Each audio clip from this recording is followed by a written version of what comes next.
So we are going to talk about Cardano or ADA.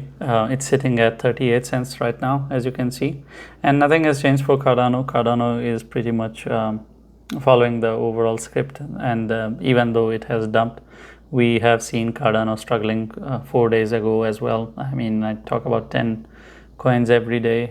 If you're not subscribed to my YouTube, you wouldn't get notified. If you're watching somewhere else, of course, you wouldn't know, but in Cardano, I had mentioned that the support is at 35 cents and the resistance was at 40 cents, and it was already struggling with 40 cents, and now it dropping is nothing surprising, because if you remember in these areas, and it was not able to hold this, and it was already in this range. So where you see it right now, this was the case scenario from the past as well. This was just one attempt to go above it and do something about it, and of course it was not able to hold, and then it dramatically crashed down. It was stuck in a range, something more or less like Dodge, which was stuck between 11 cents and 13 cents. And when ranges are tight, they can generally break the support and resistance both at the same time, because the distance is so small and it wants to take a direction. The direction is then generally not clear. Yes, the market can help to push it up, but if there's no market support, you can't expect it to hold support, unlike some projects that generally don't crash dramatically with the crash of the market. They do tend to hold supports because they generally live around their resistance rather than living around their support.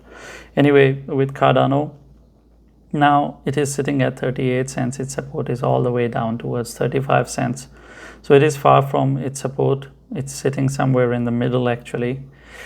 So I would expect Cardano to hold the support at 35 cents and continue its journey towards the resistance of 40 cents instead of going down, because Cardano doesn't have much room to bleed. If it loses 35 cents, then it is opening the gate for 30 cents, and we have seen in some coins which we hadn't seen for more than a year, it still happened. And that is living example of that is XRP.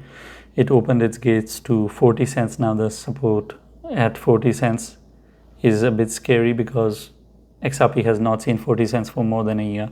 So for Cardano, if it goes to 30 cents, it will open the gates to ranges that it has not seen, and then we will be living below 30 cents, and we will be back to the story of 20s, and no one wants to see that. So 35 cents is extremely critical now for Cardano to hold. If it dips further from here, that is going to be really bad case scenario for so many people in Cardano, because no one will see it coming. And I personally would expect it to hold. I think that there is only so much bleeding that a coin can do, and I have seen that with another coin called Egeld. So it bled too much, but then when the market further started bleeding yesterday and the day before, the overall bleeding of the market, Egeld didn't bleed anymore. It didn't have room for bleeding. So there is only so much of bleeding that a coin can do, and that is just because of the fact that there are investors who want to buy back, and that's why you have support areas. And I think 35 cents is a very strong support for Cardano, and I would be shocked if it loses this support. I would rather expect it to start ranging in this zone and then hopefully make an attempt to break the 40 cents.